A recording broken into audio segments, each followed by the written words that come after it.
Bismillahirrahmanirrahim. Assalamualaikum warahmatullahi wabarakatuh.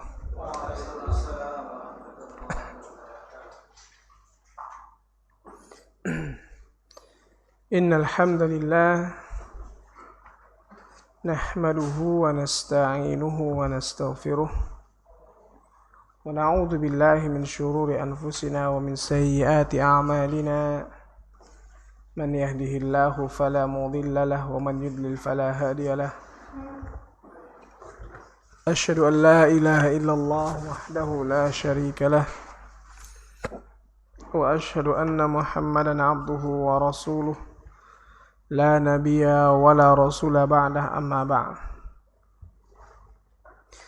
Ya ayyuhalladzina amanu taqullaha haqqa tuqatih wa la tamutunna illa wa antum muslimun. Wahai orang-orang yang beriman, bertakwalah kepada Allah dengan sebenar-benar takwa dan perjuangkanlah keislamanmu sampai mati. Islam harga mati. Nah, kita lanjutkan pembahasan kitab terapi syar'i penyakit hati, yang mana ini mukhtasar, ringkasan dari kitab Ad-Da'u wad-Dawa. Ad-Da' artinya penyakit, Ad-Dawa obat, penyakit dan obat,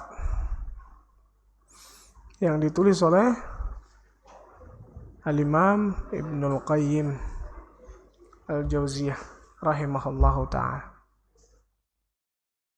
Masuk di halaman 18 ya.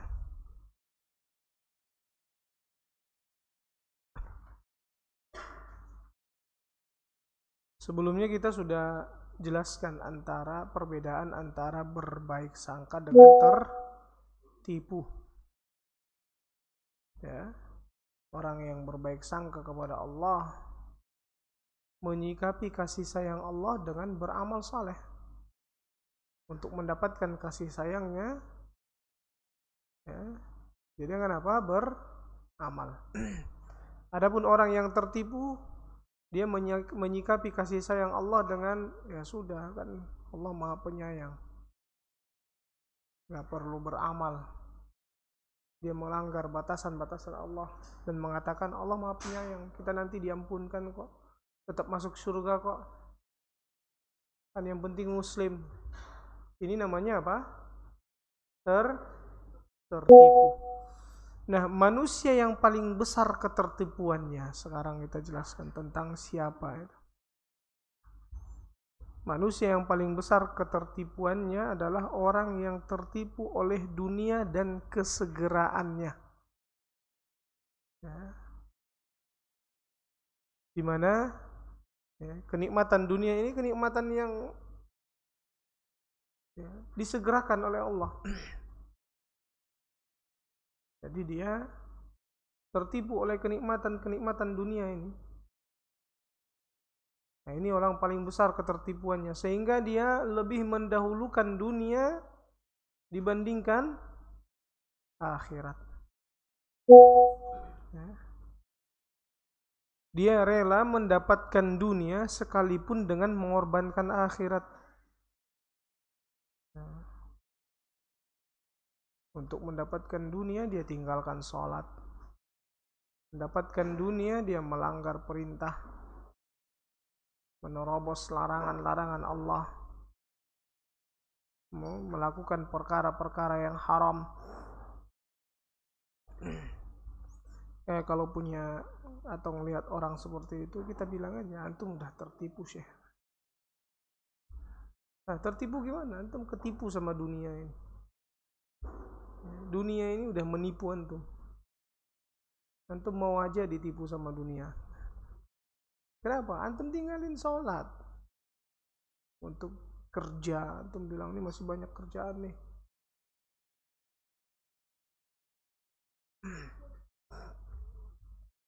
Atau dia ya, buat laporan palsu.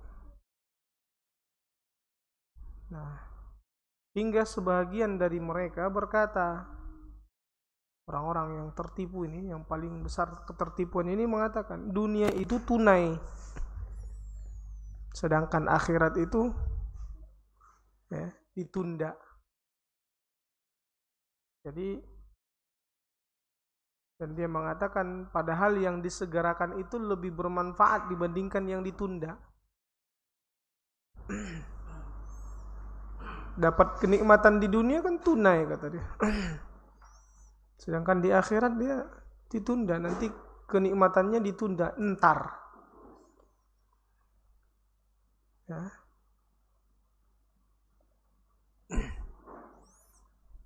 Jadi kalau anak kasih sama antum tunai 20.000 dalam 1,5 jam, silahkan mau belanja apa, jajan apa. Tapi kalau antum bersabar yang 20.000 ini dimanfaatkan untuk ketaatan kepada Allah, maka anak akan kasih setelah 1,5 jam 2 triliun. Mana antum pilih? Yang ditunda apa yang tunai? Tapi tadi orang yang tertipu bilang apa? Tunai aja. Padahal perbedaannya sangat jauh, 20.000 dan 2 triliun. Udah pernah ngeliat 2 triliun? Udah berdoa gak sama Allah, ya Allah berikan hamba 2 triliun? Kenapa? Antum gak yakin Allah ngasih? Lah ya Allah, untuk dakwah. Kenapa kebanyakan? Antum berpikir untuk diri antum. Ini masalah. Antum minta kepada Allah tapi untuk diri sendiri. Ini fitnah dunia juga namanya. Tapi untuk apa? Untuk dakwah. Untuk kebaikan. Membantu orang-orang yang lemah. Bukankah kebanyakan dari 10 sahabat yang kabarkan surga, yang dijanjikan surga adalah orang-orang kaya? Abu Bakar, Umar, Utsman, Zubair bin Awam. Ini orang-orang kaya, banyak di situ. Abu Ubaidah, Abdurrahman bin Auf. Jadi mereka orang-orang kaya, dan bahkan Abu Bakar. Dan istrinya Nabi SAW dahulu Khadijah, 1/3 kekayaannya yang dia miliki itu kekayaan yang ada di kota Mekah. Tapi untuk apa? Dakwah, bukan untuk kesenangan, healing, jalan-jalan. Minta kepada Allah, tapi untuk jadi orang kaya yang terpuji. Allahumma ja'alni ghaniyan hamida. Ya Allah, jadikan aku hamba yang kaya, yang terpuji. Karena banyak yang kaya tercela.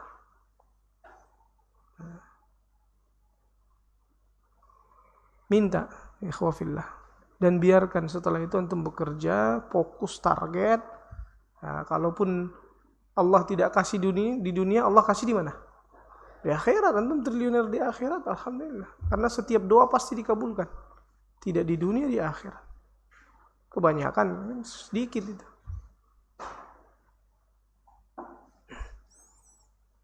Kita kadang merasa kurang yakin kepada kemampuan Allah. Seakan-akan, anak gimana? Apa bisa dikasih segitu?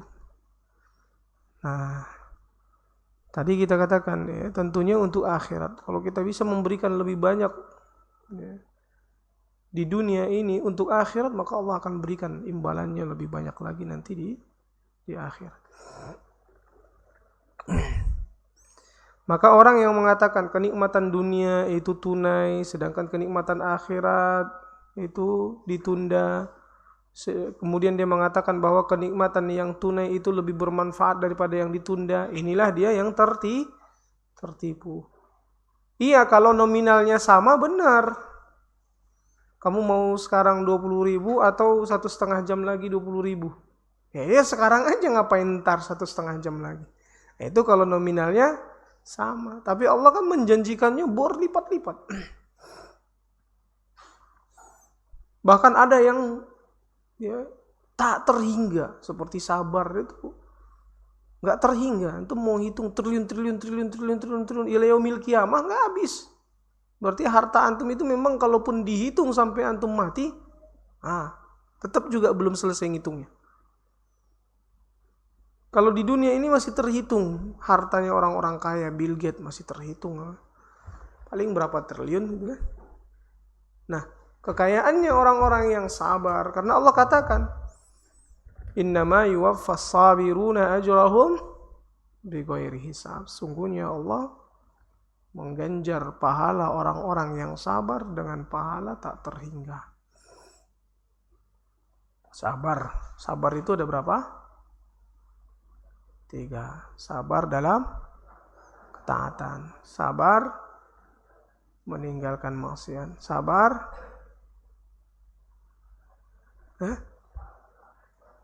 di atas takdir, menerima ketakdir Allah. As-sabru ala ta'atillah, as-sabru an maksiatillah, as-sabru ala aqdarillah. Ya, ketetapan Allah. Allah tetapkan kita contohnya dari keluarga berkecukupan. Ya, itu ketetapan Allah. Ya. Namun kita harus mengejar tingkatan tertinggi dari manusia, yaitu kaya berilmu.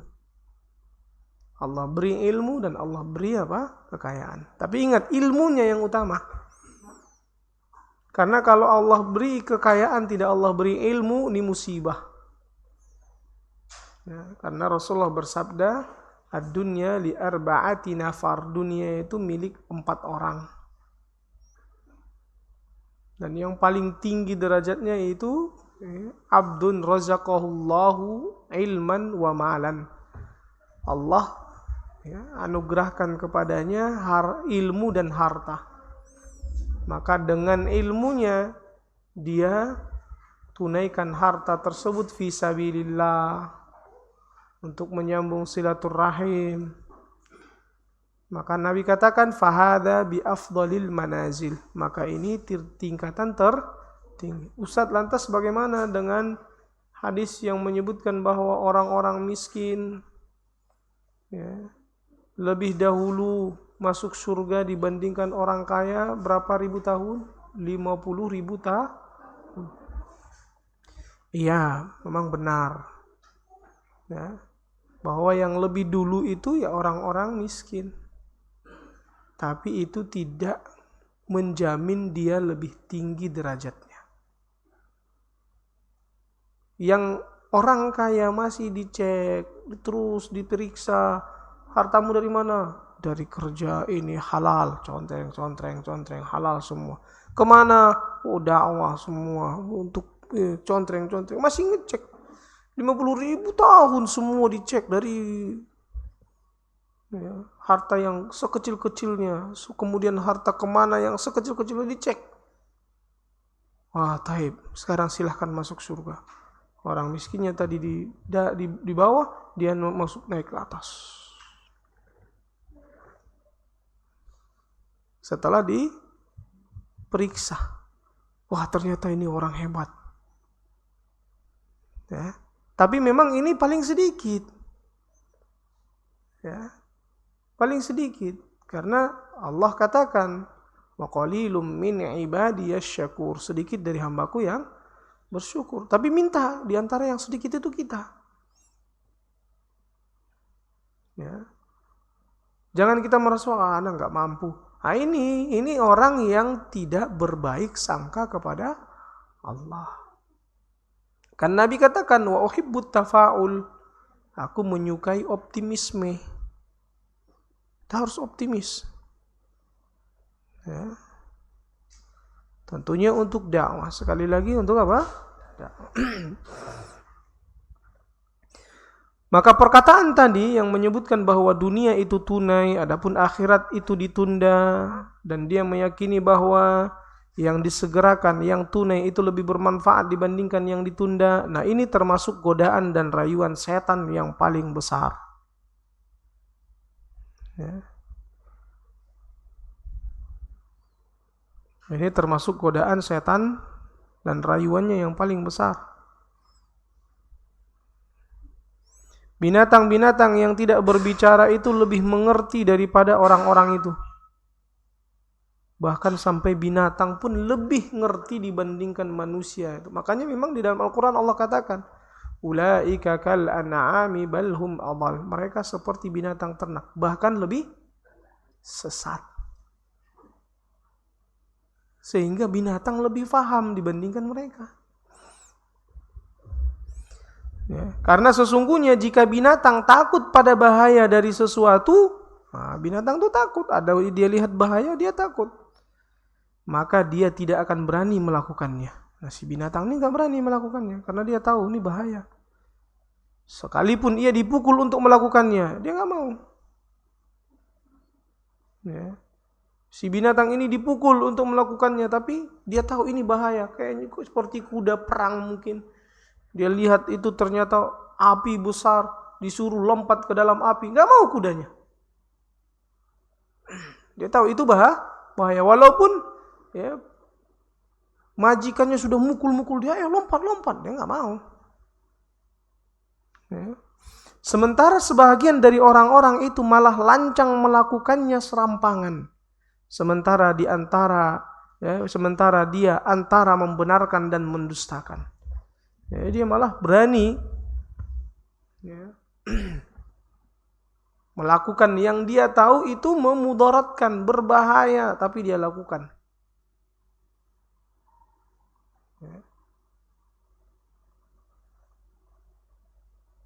Waliyadzubillah. Manusia jenis ini, bila seseorang dari mereka beriman kepada Allah, Rasulnya, dan pertemuan dengan Allah, serta balasan amal perbuatan, maka dia termasuk manusia paling menyesal. Kenapa? Dia beriman, yakin, tapi dia lancang. Dia tetap menerobos apa? Larangan. Dia tahu bahwa Allah Subhanahu wa taala maha besar kasih sayangnya dan maha dahsyat azabnya. Dia tahu, dia membenarkan Rasul. Dia juga tahu bahwa akan ada pertemuan nantinya setelah kematian dengan Allah. Dia tahu setiap amalan pasti ada balasannya. Tapi dia masih tertipu dengan dunia. Dia ikut kajian seperti kita sekarang ini, menceritakan tentang akhirat, tapi masih tertipu dengan dunia. Ya. Ketika berpikir untuk akhirat, dia berpikir lama. Ini orang yang paling menyesal, manusia yang paling menyesal, karena dia lancang melakukan sesuatu dalam keadaan berilmu. Dia tahu, tapi dia tetap tergoda dengan dunia, sibuk dengan dunia. Dan bila dia tidak beriman kepada Allah dan Rasulnya, maka dia lebih jauh lagi lancangnya.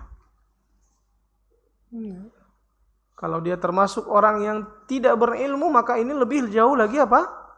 Lancangnya. Dalam hadis Al-Mustawrid bin Shaddad radhiyallahu an, ia berkata, Rasulullah SAW bersabda, "Mad dunya fil akhirati illa kama yudkhilu ahadukum isba'ahu fil yam. Falyanzur bima yarji."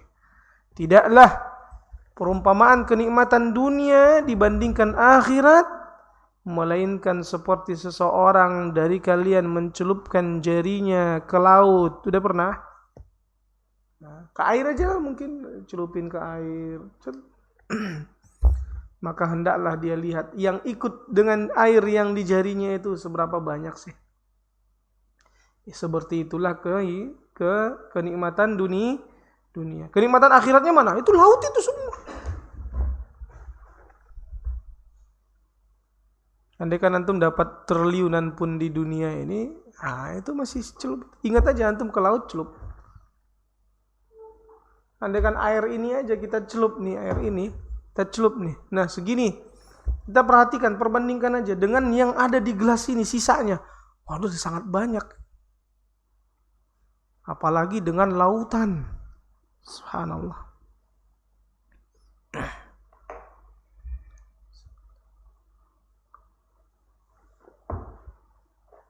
Maka bila manusia merenungkan keadaan dirinya sejak dia dalam wujud setetes air mani hingga menjadi manusia utuh dan sempurna. Nah, kalau kita bayangkan, coba kita pikirkan dari setetes mani. Subhanallah. Ya, antum kadang kalau berhubungan sama istri ada yang tercecer gitu maninya, itu ambil lihat. Sesekali kita merenungkan karena Allah perintahkan. Ya. Ini bisa jadi saya. Bisa jadi anak saya. Ini kalau kita perhatikan, subhanallah. Ya. Niscaya dia akan mengetahui bahwa Allah yang maha memeliharanya dengan pemeliharaan besar ini. Ya. Memindahkannya dari satu keadaan ke keadaan berikutnya. Mengalihkan bentuknya melalui fase-fase tersebut. Dari nutfah, setetes air mani menjadi segumpal darah. Segumpal darah menjadi segumpal daging. Daging mulai datang tulang-tulangnya sehingga jadi sempurna. Ini fase-fasenya. Maka kalau kita renungkan ini, tidaklah pantas dia membiarkan dan meninggalkannya sia-sia. Dan Allah tidak biarkan setelah keluar dari rahim ibu kita nggak dibiarkan begitu sia-sia. Nggak mungkin kita diciptakan lantas setelah itu Allah melakukannya cuma sia-sia. Coba antum lagi mau ngapain, Pak? Iseng aja. Nggak ada, cuma ngerjain iseng doang gitu.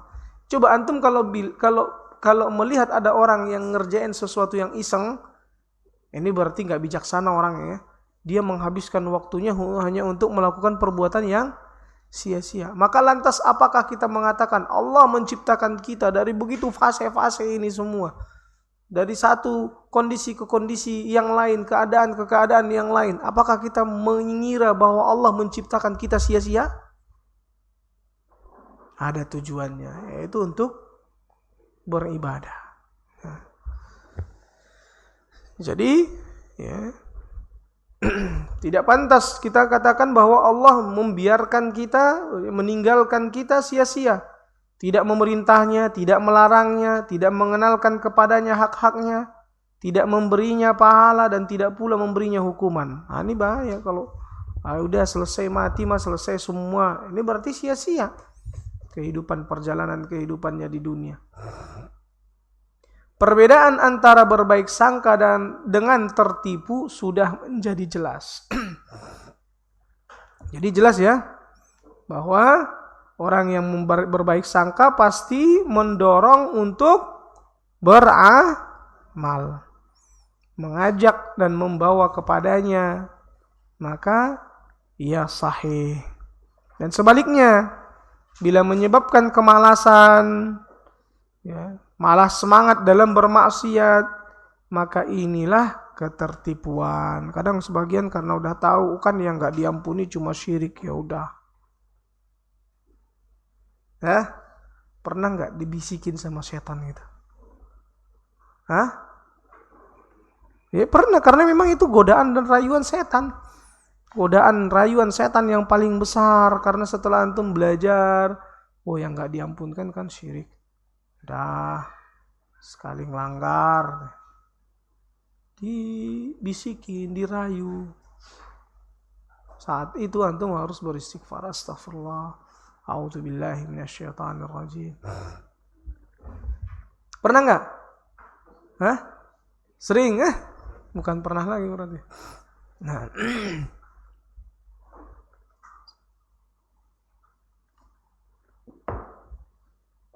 maka itu orang yang tertipu ya. Dia berani ya, berbuat ya maksiat. Maka inilah ketertipuan. Berbaik sangka adalah sebuah harapan, roja.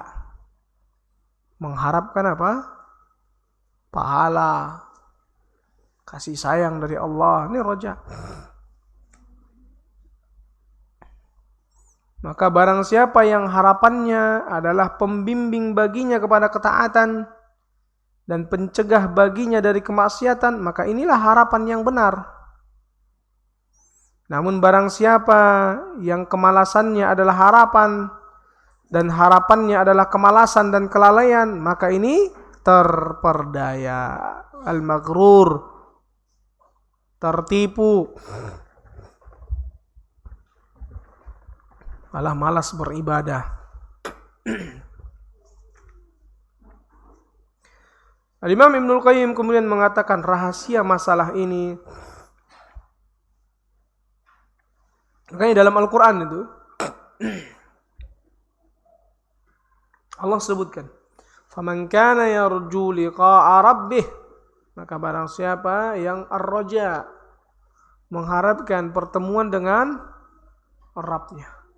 Apa kata Allah? "Falya'mal amalan salih", maka hendaklah dia beramal amalan saleh. Wala yusyrik biibadati rabbih ahada, dan janganlah dia mensekutukan beribadah kepada Rabbnya sesuatu apapun.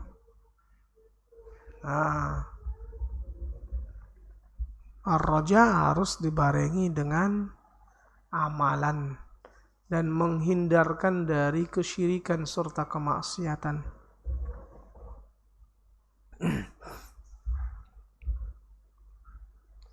Rahasia masalah ini adalah, kata beliau, bahwa harapan dan berbaik sangka yang benar adalah terjadi dengan cara disertai melakukan sebab-sebab yang dituntut oleh hikmah Allah dalam syariat.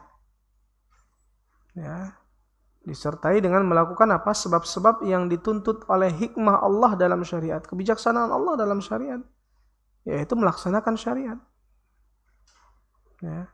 Takdir, pahala dan kemuliaannya yang dituntut kepada kita untuk berbaik sangka terhadap takdir, dituntut kepada kita untuk mendapatkan pahala, mengharapkan kemuliaan dari Allah Subhanahu wa taala. Ini yang disebut dengan harapan. Sehingga seorang hamba melakukan sebab-sebab tersebut lalu berbaik sangka kepada Rabb-Nya. Lalu berbaik sangka setelah itu, Allah akan berikan saya surga. Tapi dia jalani jalan menuju surga. Ya.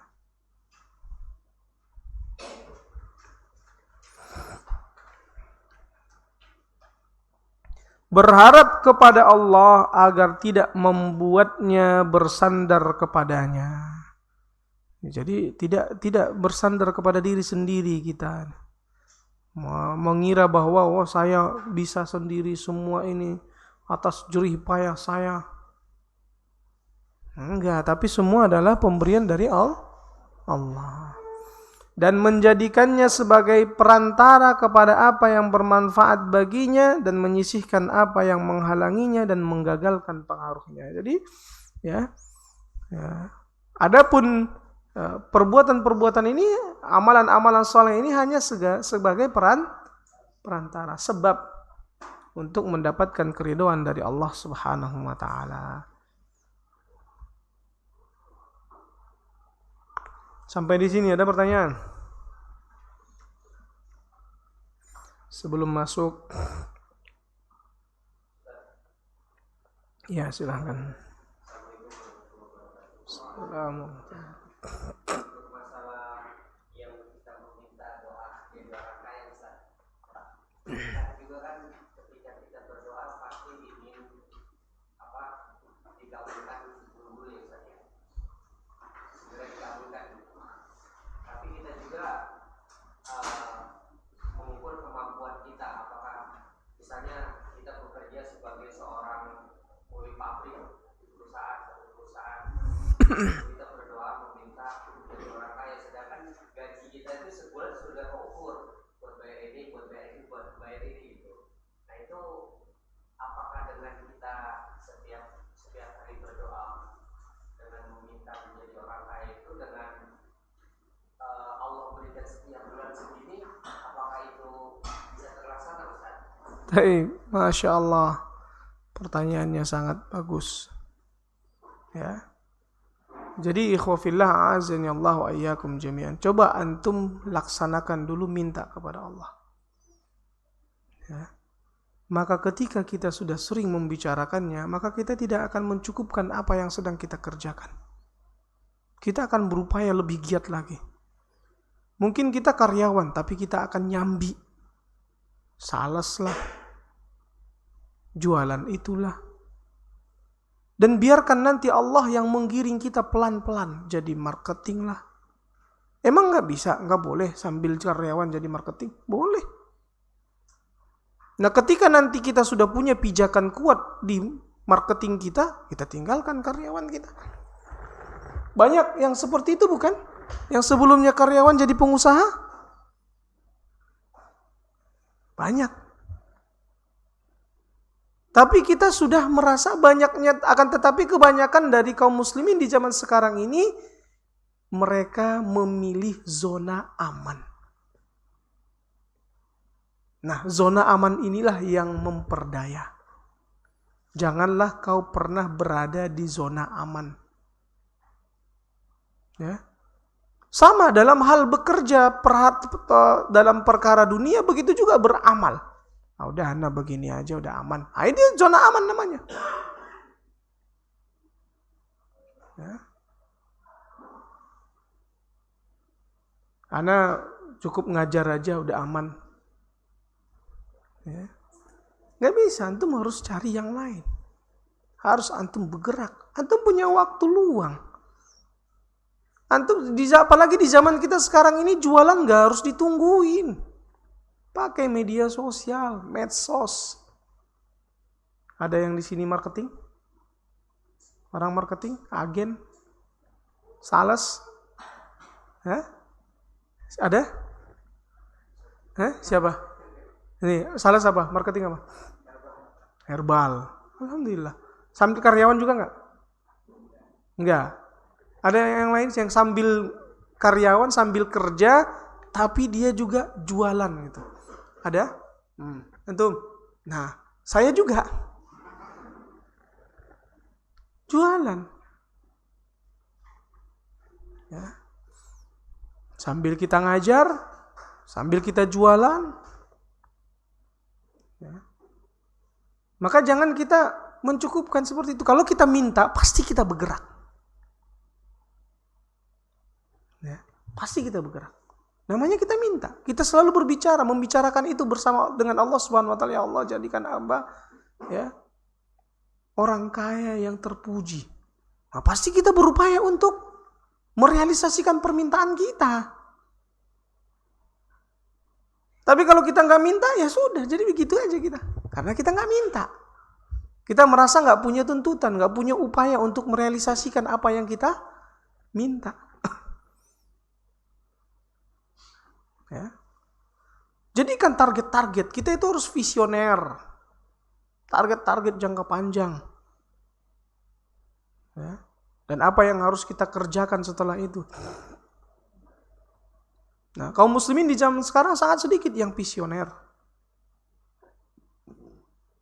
Beberapa visi yang saya alhamdulillah Allah kabulkan. Umur 21 berdoa, ya Allah, ya, berikan hamba istri 4 di umur 30 tahun. Nah, setelah itu saya diam enggak? Kan kagak. Nyari. Setelah nikah pertama meyakinkan istri agar bisa saya berpoligami. Itu saya lakukan terus. Sehingga di umur 23 nikah pertama, di umur 26 nikah kedua, umur 29 nikah ketiga, umur 30 nikah keempat. Tercapai. Ya. Setelah itu, ketika membangun pesantren, berdoa kepada Allah, ya Allah, 5 tahun pendirian pesantren kami ini berikan tanah, ya Allah. Kalau dulu kita masih bangun pesantrennya ya seperti ini, rumah jamaah, kita buat rumah Quran, Al-Imam Az-Zahabi dulu. Ya. Namun kita terus berusaha, belum sampai 5 tahun, 3 tahun Allah kasih. Maka ada yang mewakafkan tanah di Bogor 5.000 meter. Langsung kita upayakan untuk kita bangun. 3 tahun. Sebelumnya kita targetkan 5 tahun. Kita minta kepada Allah, ya Allah. Ya. Jadi kita punya visi per 10 tahun saya harus bagaimana. Nah, sekarang saya sedang merintis travel dengan pesantren saya. Anak pribadi itu nggak pernah untuk diri sendiri saja. Jadi untuk pesantren, travelnya juga untuk pesantren. Targetnya apa? 5 tahun.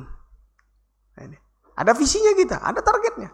5 tahun, sekarang masih cabang, 5 tahun ke depan itu akan jadi dengan nama sendiri, travel sendiri. Nah, kita lihat hasilnya. Tapi kita harus bekerja nggak? Giat nggak? Kerjakan terus. Kita sudah ada kantor cabangnya, sekarang masih cabang dulu, ngikut ke yang lain. Tapi targetin 5 tahun. Nah. Kemudian juga diantara yang saya targetin, di umur 40 tahun, saya sudah harus bisa pulang ke kampung. Atau setidaknya saya harus sudah punya ma'had di kampung saya. Itu permintaan saya kepada Allah awal-awal dahulu, ya. Kemudian di umur 35 tahun alhamdulillah sudah terbangun. Nggak nyampe umur 40 tahun.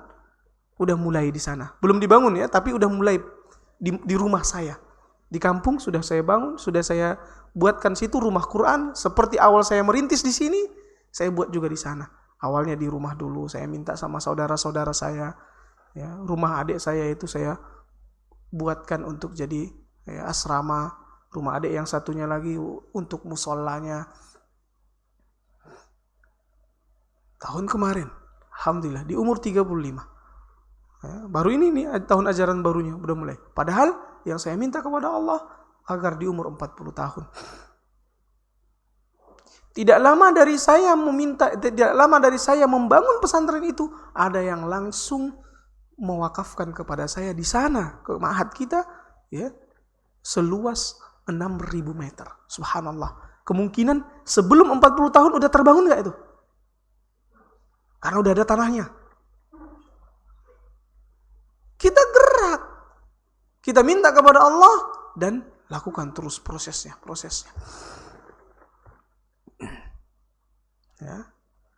Karena banyak orang yang mengatakan, wah asatidah yang dari daerah, demen di Jabodetabek. Enggak, kita sedang belajar dulu. Belajar dari ilmu-ilmu para senior di sini. Bagaimana mengelola yayasan. Kita bakalan balik. Atau tidak tubuh kita yang balik, tapi pesantren kita ada di sana. Makanya yang mengelola sekarang di sana adik saya, beliau dari alumni Yaman dulunya, pernah di Yaman. Saling bersinergi, ada ustadz-ustadz di sana, nah mereka lah kita fasilitasi ma'hadnya, mereka pengajarnya. Tapi dengan program-program kita. Ya. Jadi bisa, kenapa kita nggak minta dulu sama Allah, berdoa dulu, ikhtiar, tawakal, baru serahkan hasilnya kepada Allah. Ya. Dan seringnya Allah akan memberi kita lebih dari apa yang kita minta. Subhanallah. Itu kalau kita mulai minta kepada Allah. Ya. Jadi jangan kita Ustaz udah hitung-hitung. Itu hitungan manusia. Itu hitungan antum. Kenapa tidak antum kasihkan hitungan itu kepada Allah, biar Allah yang menghitungnya untuk antum. Tawakal akhi fillah. Tawakal kita itu kemana? Makanya berbaik sangka ya seperti itu harusnya yang kita lakukan. Dulu ada teman saya, ketika awal-awal saya mengenal dakwah tauhid ini. Kemudian dia mengatakan ketika waktu itu dia udah nikah duluan. Ana waktu itu belum, karena masih punya target dulu. Ya, target saya nikah setelah masuk di Madinah atau masuk di Libya. Jadi sebelum itu enggak dulu, fokus dulu belajar. Namun waktu itu saya ingat dia nasihati. Dia mengatakan, ya, puncak dari pembelajaran kita terhadap tauhid itu tawakal. Memang ketika kita belajar sama asatidah, sama guru-guru kita, itu juga yang disampaikan. Puncak dari pembelajaran kita terhadap tauhid adalah tawakal. Tawakal. Kita serahkan semua. Kita bergantung kepada Allah Subhanahu wa taala. Maka ketika mau menikah yang pertama itu nggak punya modal apa-apa, masih mahasiswa semester 1. Alhamdulillah memang setelah diterima di Lipia, nah itu langsung sesuai dengan apa yang saya targetkan, ya, baru saya lamar istri saya. Nah, tapi belum ada penghasilan berapa lagi thalib gitu, mahasiswa gitu kan. Ya. Kemudian karena saya punya cita-cita tadi yang saya katakan, ya, maka masih jadi mahasiswa juga. Nikah lagi yang kedua. Bukan karena nekat ya, tapi kita punya pertimbangan. Orang melihat kita mungkin nekat. Apa sih tujuannya? Mungkin para ummahat melihat, apa sih tujuannya? Tujuannya pada saat itu, kenapa harus punya istri 4, Ustaz? Ya, karena saya melihat kerusakan yang sangat banyak. Para wanita, janda-janda. Dan saya yakin, solusi yang Allah berikan hanya dengan cara seperti itu. Dan saya ingin mencontohkannya sebagai da'i. Contohkan kepada masyarakat. Makanya yang saya nikahi setelah itu janda. Istri kedua, ketiga, keempat, janda. Ya. Makanya ikhwafillah kerusakan. Lihat bagaimana cara membangkrutkan pelacuran. Ya, gimana coba cara membangkrutkan pelacuran? Apa solusinya? Jangan pelacurnya yang dinikahi, sebelum dia ngelacur. Karena ternyata kalau kita cari data-data para pelacur kebanyakan para janda. Nggak tahu lagi mau nyari duit dari mana. Kerja dia susah. Akhirnya jual selangkangan. Banyak para janda. Kadang dia kenapa melacur? Biayain orang tua, biayain anak. Ada anak dia, suaminya mana? Ditinggal. Ya. Para lelakinya apa? Ya itu, merasa di zona aman semua. Udah saya mah segini aja. Mental-mentalnya para kaum muslimin di Indonesia ini mental zona aman. Sahih. Ya. Atau bahkan sebelum dia menikah pun dia sudah pikirkan nyari istrinya yang bisa bikin hidupnya aman. Yang kerja juga. Bener nggak? Kalau bisa cari istri yang kerja juga. Ini mentalnya zona aman semua. Orang-orang yang berada di zona aman ini sebenarnya, kalau bahasanya Al-Imam Al-Hasan Al-Basri, munafik. Orang-orang munafik. Ya. Orang yang beriman itu merasa khawatir terus. Dia nggak merasa di zona aman. Dia termotivasi terus. Nggak cukup dengan yang sebegini. Tentunya dalam kebaikan ya, bukan dunia ya. Dalam perkara dunia, mengejar dunia.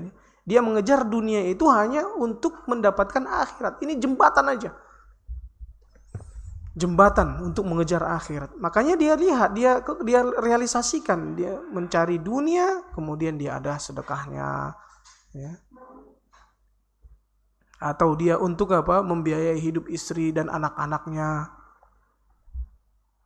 Tapi memang para wanita kita di zaman sekarang pun berbeda, sangat berbeda sekali sudut pemikirannya dengan wanita-wanita zaman dahulu.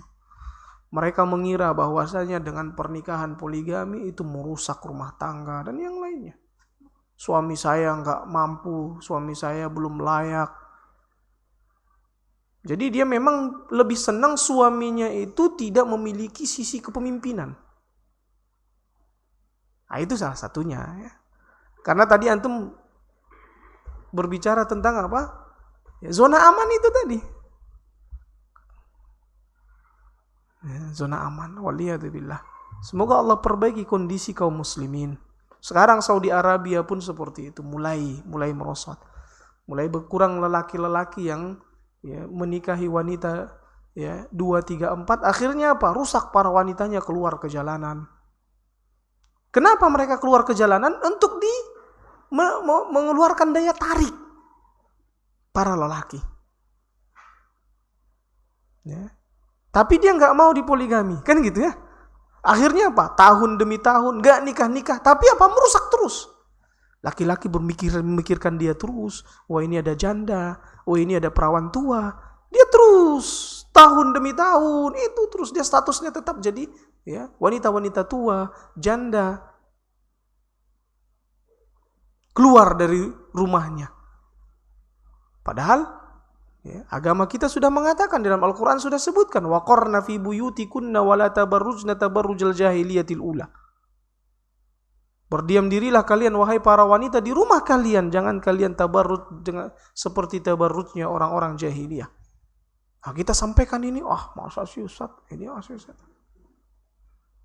Masih banyak kok sunnah yang lain. Iya, itu sunnah di awal, setelah itu kewajiban.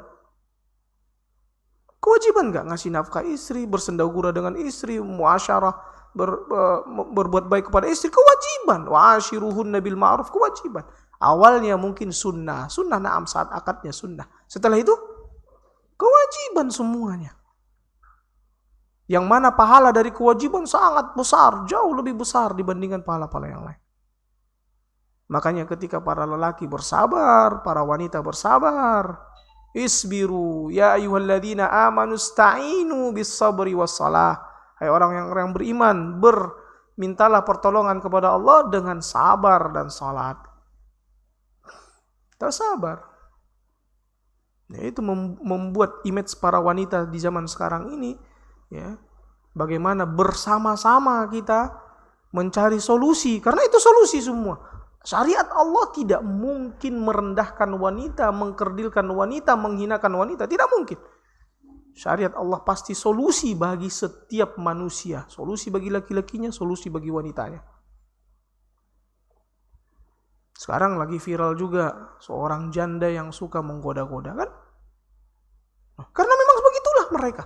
Inna kaidahunna azim, kata Allah, sungguhnya tipu daya mereka sangat besar. Para wanita tipu dayanya sangat besar. Terkadang dia nggak ada niat mau menipu, tapi dengan dia keluar, para lelaki tertipu. Dengan dia berbicara, lelaki tertipu. Dia ngomong, iya mas gitu. Dikira si laki-laki kalau ini lagi suka sama dia. Sering laki-laki itu apa? Ya, kepedean kan, dilihat sama perempuan, dikiranya perempuan itu suka sama dia. Nipu. Padahal sebenarnya perempuan biasa aja. Makanya kalau di Saudi atau di negeri-negeri Arab sana, perempuan-perempuan Indonesia itu dikira sama orang gampangan. Karena ya dia suka berbicara, ditanya, dia berbicaranya melambai-lambai gitu. Ya, orang wanita-wanita Arab kan nggak begitu, dia datar aja. Sebelah mana? Ya sana jalan, lurus. Datar, dia jawabnya lurus. Tapi kalau yang wanita Indonesia, yang mana bu? Yang sana pak. Itu sebelah kanan. Kiri dikit ya. Ada yang lucu dikit, dia ikut tertawa di situ. Hehehe, katanya. Nah ini mengundang laki-laki Arab itu mengundang. Oh dikiranya ini perempuan, kayaknya ya butuh kasih sayang ini kan.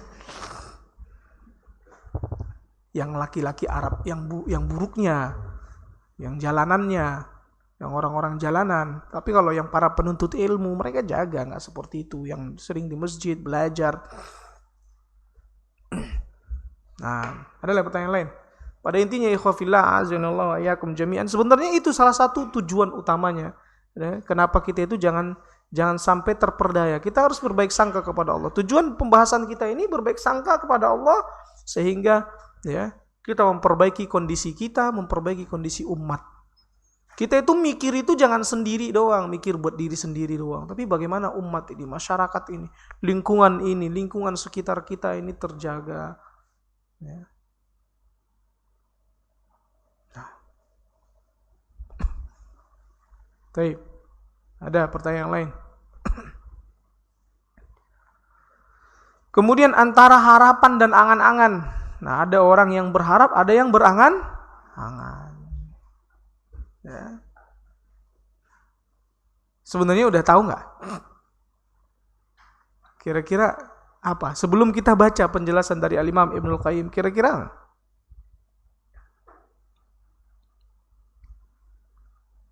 orang yang berharap yang bagaimana? Ya, dia realisasikan dengan ikhtiar. Dia punya harapan seperti tadi antum berbicara, antum bicarakan harapan antum kepada Allah dengan doa, ya Allah jadikan hamba triliuner. Ada harapan antum. Ya, yaitu menjadi triliuner. Maka orang yang berharap ini akan berusaha merealisasikannya. Pelan-pelan dia dengan jualan. Banyak yang bisa kita jual, madu, macam-macam, karpet, apa baju banyak. Ya. Herbal, jual herbal temanmu. Walaupun wah masa laku nggak sih? Dia kan udah jualnya lebih murah. Jual aja bismillah. Nah, itulah baru antum tawakal, kembalikan kepada Allah hasilnya. Harganya beda tapi ada aja yang beli dari antum. Jangan antum, wah udahlah, contohnya antum beli modalnya 30.000, kemudian karena lama banget gak laku-laku, udahlah jual 25.000, ya rugi. Kadang ada orang itu nawar, antum mau jual, antum beli 30, antum jual 40, contohnya. Ya, walaupun jarang yang jual madu 40.000 kalau modalnya 30 ya, biasanya modal 30 dia jual 60. Ya, 2 kali lipat. Modal 30 dia jual 60. Nah. Karena memang proses perputarannya lama, beda dengan gorengan. Kan? Perputarannya lama, baju perputarannya lama, makanya bisa 2 kali lipat. Ya, 100%. Nah, kalau paling ujung-ujungnya 30% diambil keuntungannya. Ya namanya jualan ya nyari keuntungan lah. Kadang orang, ente mah pengen untung mulu. Ya iya, namanya kita jualan pengen untung. Yang pengen buntung itu orang-orang kafir, buntung. Yang disebutkan orang-orang buntung, al-khasirun. Lihat di Al-Quran pun kita itu diminta, ulaika humul muflihun. Mereka adalah orang-orang yang beruntung. Kita nyari untung di dunia dan di akhirat. Masa pengen buntung? Nah karena temennya nawar, udah masa 40.000, udahlah mahal banget gitu ya. 25.000 aja. Nah, ini beda jual beli, beda sedekah. Ini jualan. Afwan gak bisa. Jadi udah selesai. Berarti dia bukan pelanggan kita. Ya. Tunggu aja pelanggan yang lain. Share lagi, jualin lagi, tawarin lagi. Tunggu aja. Ini sebelah jualnya 35.000. Enggak, kita nggak bisa jual 35.000. Hitung-hitungan kita nggak pas ke sana. Silahkan antum beli di toko sebelah aja. Selesai. Ya. Kalau dia nggak beli ke kita gara-gara harga kita dia rasa tinggi, oh berarti dia bukan pelanggan kita. Makanya dalam dunia jual beli kalau modal kita itu pas-pasan ya. Kecuali kita itu pemodal besar. Kalau modal kita pas-pasan, pastikan ya, kita jual itu yang premium malah. Jualannya itu malah yang premium, yang harga-harga mahal. Ya. Tapi dia dimahalkan dari kemasannya. Nah, ini jadi bahas masalah marketing kita nih. Ya. Begitu. Jadi dia dari kemasannya. Ini karena kalau kita jual murah, kita kalah sama pemodal besar. Dia bisa lebih nyari harga yang lebih murah nanti. Dia bisa. Kalah kita sama. Kalau nanggung-nanggung yang premium nggak mau beli, yang menengah ke bawah nggak mau beli, nanggung harganya. Makanya kalau nggak murah sekalian, mahal sekalian jualan antum. Nah, itu insya Allah diantara triknya ya. Makanya ya, kalau saya mah jualan yang murah-murah, milih kan yang murah-murah, kan travel murah. Ya. Madu murah gitu kan. Nah, biar yang lain yang jualan yang mahal-mahal. Kalau Ustaz Khalid Basalamah mahal-mahal. Ya nggak masalah, beliau nggak pernah ini. Tapi banyak juga sedekah beliau. Jangan ini jualan hara itu yang mahal-mahal. Datang aja ke juatnya beliau mahal-mahal. Nah, nasi kebulinya juga, nasi mandinya juga mahal. Untuk makan di situ mahal, itu satu porsinya aja berapa ratus. Tapi kan orang merasa, ini restonya Ustadz Khalid. Itu yang dijual. Nah, kemudian baju-bajunya mahal-mahal. Tapi kalau ustadz-ustadz datang ke sana, beliau itu Masya Allah sangat memuliakan ustadz-ustadz. Kalau ustadz-ustadz datang ke sana gratis. Kita datang ke sana cukup bilang aja sama bagian itunya itu, bagian kasirnya itu dari Asatidah grup ini, ada grup WhatsApp-nya soalnya. Beliau udah bilang, tuh isinya 300 orang. Siapapun dari ustadz-ustadz yang grup ini cukup bilang dari grup ini, gratis. Itu udah jadi passwordnya. Nah, pernah dikasih baju yang gak pernah seharga segitu Anda beli baju. Ya kan? Harga baju Anda biasanya ya 100.000, 200.000. Ini dikasih baju yang harganya Masya Allah. Melihat, sampai gemetar gitu. Ini mahal nih, tapi dikasih gratis. Maka Masya Allah, jadi beliau nggak takut rugi dalam memberi. Nah begitu. Ya, para sahabat juga banyak yang mereka jualan. Ya, intinya antum ikhwafillah, ya berjualanlah.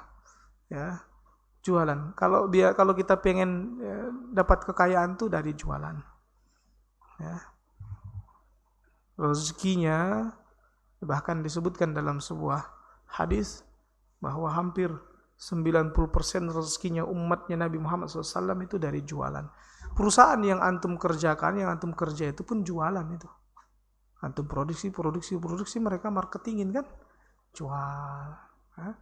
Makanya mereka ya di sana besar keuntungannya. Kenapa nggak antum buat seperti itu? Nanti antum ya panggil orang buat bungkusin, antum jualan. Makanya bedakan penjual dengan pengusaha dan karyawan. Ini 3 hal yang berbeda. Penjual, pengusaha, karyawan. Karyawan dia kerja pengen langsung dapat gaji. Ya. Penjual dia berjualan pengen langsung dapat untung. Pengusaha dia berjualan target keuntungannya 2 tahun atau 3 tahun yang akan datang. Itu pengusaha. Biasanya namanya dia berusaha. 1 tahun pertama, 2 tahun pertama, masih belum. Ya.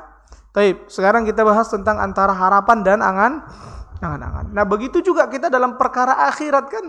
Akhirat sekarang kita masih kayak berasa buntung kan. Kita ngerjain ini, ngerjain itu, amalan ini, amalan itu. Belum kelihatan enggak? Udah kelihatan enggak untungnya? Belum. Nah, untungnya kapan? Di akhirat. Makanya kita ini sebenarnya para pengusaha akhirat. Mindset kita ini kan. Antara harapan dan angan-angan ya. Di antara yang patut diketahui bahwa barang siapa yang mengharapkan sesuatu, maka harapannya itu menuntut 3 perkara darinya. Nah ingat, ini dia yang disebut dengan harapan. Orang yang berharap ada 3 hal ini. Yang pertama, mencintai apa yang dia harapkan. Antum tadi mengharapkan jadi triliuner? Cintai apa yang antum harapkan. Dulu ketika antum berharap punya rumah, pasti antum kuat. Berupaya untuk punya rumah. Targetin. Sisihkan dari beberapa gaji. Bener gak? Ya. Berharap punya motor, punya mobil. Nah orang yang gak berharap, ya udahlah ini naik motor aja, cukup. Nah ini sudah berada di zona aman. Yang kedua, khawatir tidak mendapatkannya. Orang yang berharap begitu, ketika dia sudah berharap kepada Allah untuk menjadi triliuner, dia khawatir tidak mendapatkannya. Ingat tadi ya, ini kita sampaikan masalah triliun ini bukan dunianya ya, tapi bagaimana dia mendapatkan itu yang mana nanti dia akan investasikan untuk akhirat. Ya. Dia khawatir. Ketika sudah dia berupaya, dia targetin contohnya. Umur berapa kira-kira antum targetin jadi triliuner? 50 tahun. Nah dia harus udah buat itu. Target-targetnya. Wah Ustadz bisa gak ya gitu kan. Masih banyak yang gak yakin bisa. Kenapa kita nggak yakin? Kita jalanin aja, jualan dulu dari yang kecil-kecil. Kita terkadang nggak tahu Allah pertemukan karena kita saking berharapnya, minta kepada Allah. Allah pertemukan dengan para pebisnis pelan-pelan. Naik levelnya ke sini, ratusan juta. Naik levelnya pebisnis miliaran. Baru naik levelnya pebisnis triliunan. Yang membukakan jalan kita itu Allah. Allah pertemukan di sini, pertemukan di sini. Ya. Seperti saya kemarin ya ketika berangkat umrah yang barusan, nah Allah pertemukan karena targetnya 5 tahun ke depan akan punya travel sendiri, tidak lagi menginduk cabang, ya. Maka Allah pertemukan dengan yang punya LE, sehingga nanti kita nyari tiket doang, udah ada yang ngurusin masalah hotelnya, makannya, masalah bisnya semua sudah ada. Oh ini orangnya, simpen nomornya. Jalan ke sana Allah pertemukan. Padahal kita awalnya cuma mau diminta sama teman, salah satu teman di sana, dia mau nikah di pelataran Masjid Nabawi. Ya. Ternyata yang dia undang yang lain itu juga saksi dan yang menjadi walinya, ini orang-orang yang mengurusi, punya perusahaan di bidang LE itu tadi. Ya. Oh Allah ternyata apa? Pertemukan, ya kan? Karena kita tadi punya target. Nah, juga yang ketiga, berusaha mewujudkannya sebisa mungkin. Andai kan pun contohnya kita minta jadi triliuner, Allah berikan selama di dunia ini hanya milioner, udah nggak masalah kan? Ya enggak? Makanya kenapa Nabi minta kita itu mintanya surga, itu surganya langsung yang tertinggi, Al-Firdaus. Kalau antum minta Firdausnya, berarti antum nggak bakalan mikir lagi apakah anak akan masuk surga atau enggak. Enggak. Antum udah merasa bahwasanya yang Allah akan memasukkan antum ke dalam surga. Sekarang yang antum minta yang tertingginya. Sehingga antum nggak akan beribadah itu pelan-pelan doang, enggak, tapi ibadahnya ngegas. Ya. Nah, andai kan nggak tercapai dapat Firdausnya, setidaknya sudah masuk surga. Makanya orang yang berupaya untuk mendapatkan jannah Firdaus, ya, seperti kalau ana pribadi, ini ana ingin sampaikan, surganya mana Ustaz yang antum harapkan? Bertetangga dengan Nabi. Apa yang sudah antum lakukan? Ini mahat ada di situ anak yatim. Karena Nabi SAW katakan, ana wa kafilul yatim kahataini fil jannah. Aku dan yang menyantuni anak yatim seperti ini nantinya di surga.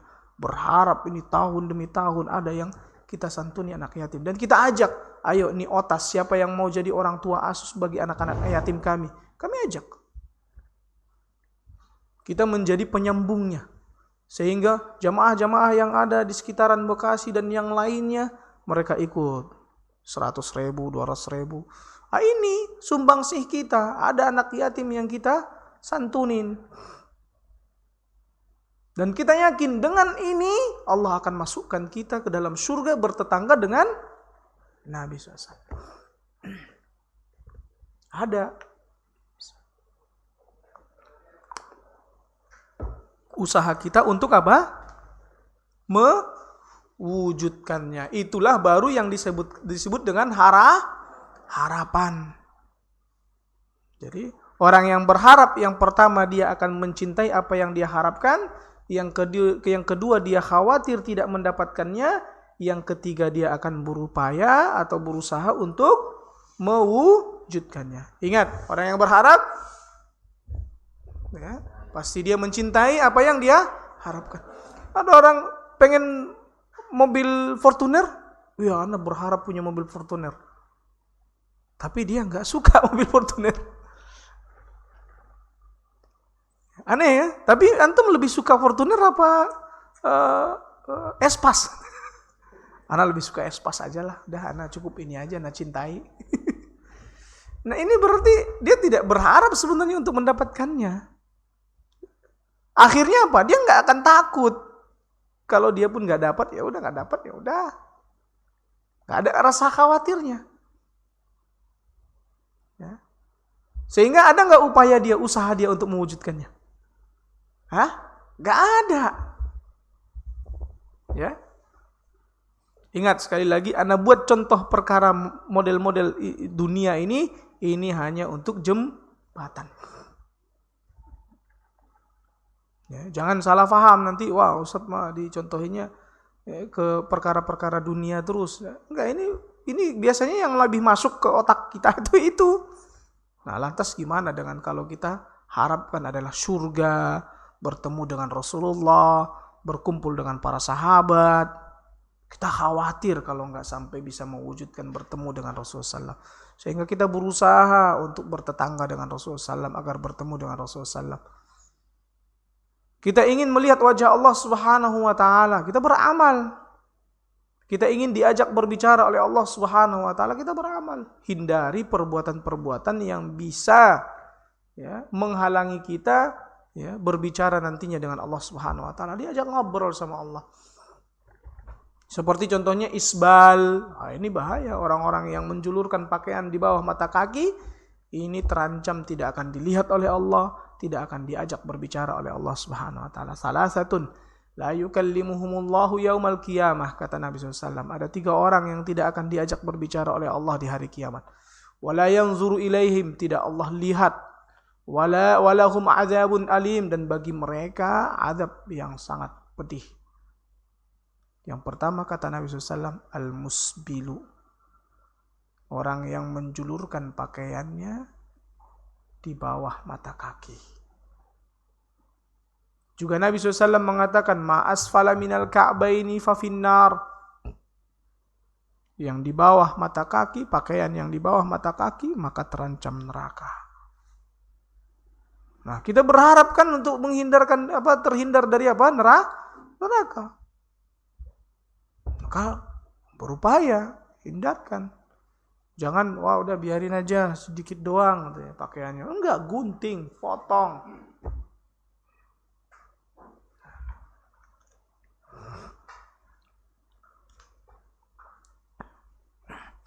Bila harapan tidak dikaitkan dengan sedikit pun dari ketiga perkara di atas, dia berharap, tapi nggak ada sedikit pun kaitannya dengan 3 yang di atas itu. Dia tidak mencintai apa yang dia harapkan, dia tidak khawatir kehilangannya atau tidak mendapatkannya, kemudian dia tidak berusaha untuk mewujudkannya, nggak ada, maka ia hanyalah angan-angan. Antum berangan-angan sih, ngayal.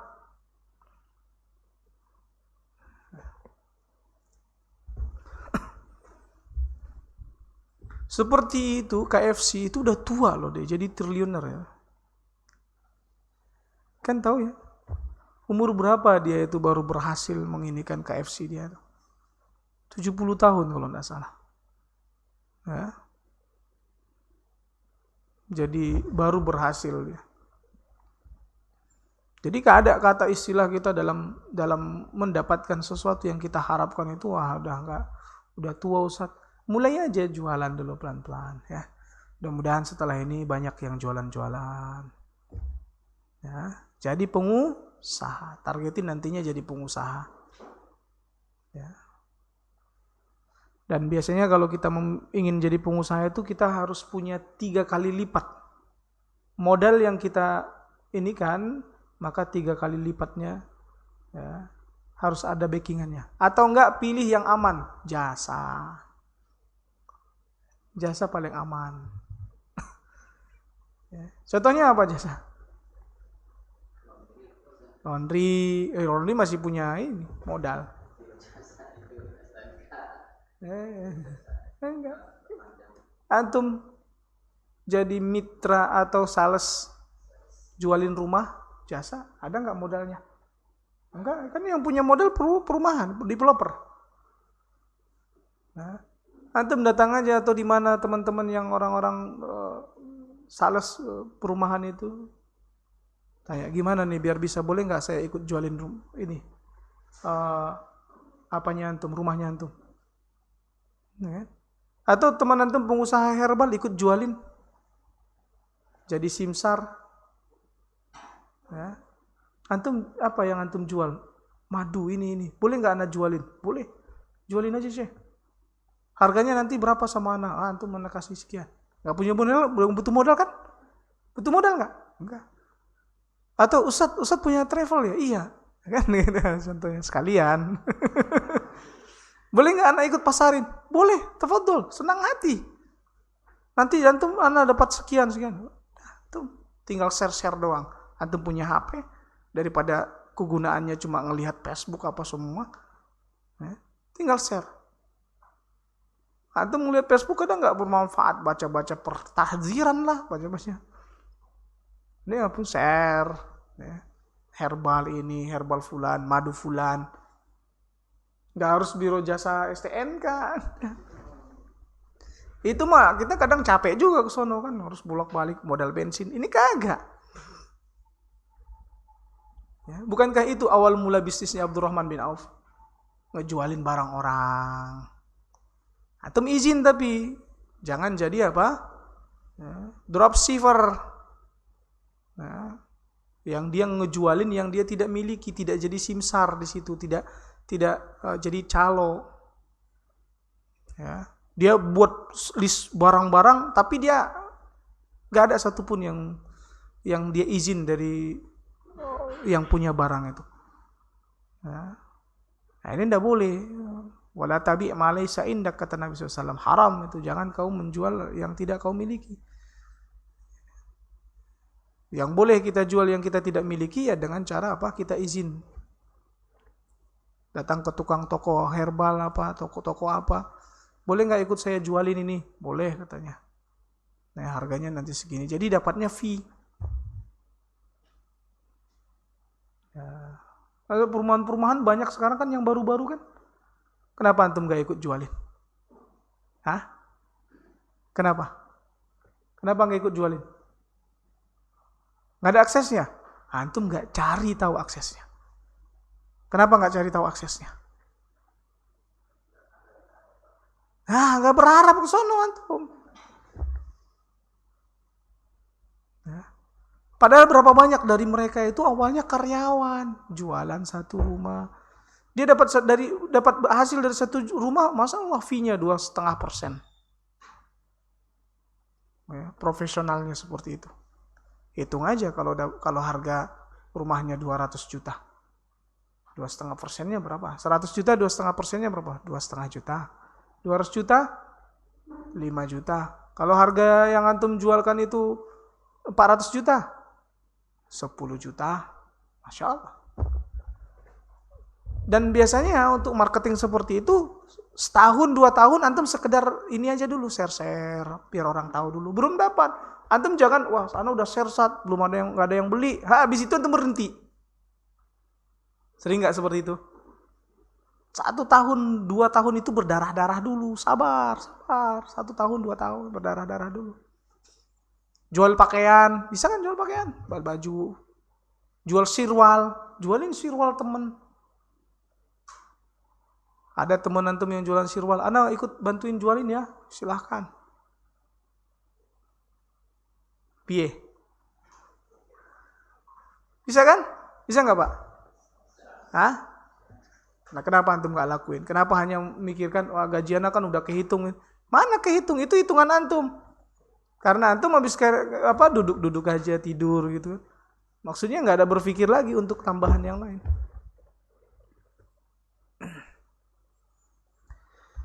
Kalau nggak seperti itu ya angan-angan aja. Harapan adalah sesuatu, sedangkan angan-angan adalah sesuatu yang lain. Jadi itu dia di lembah yang berbeda. Ya. Setiap orang yang berharap adalah orang yang cemas.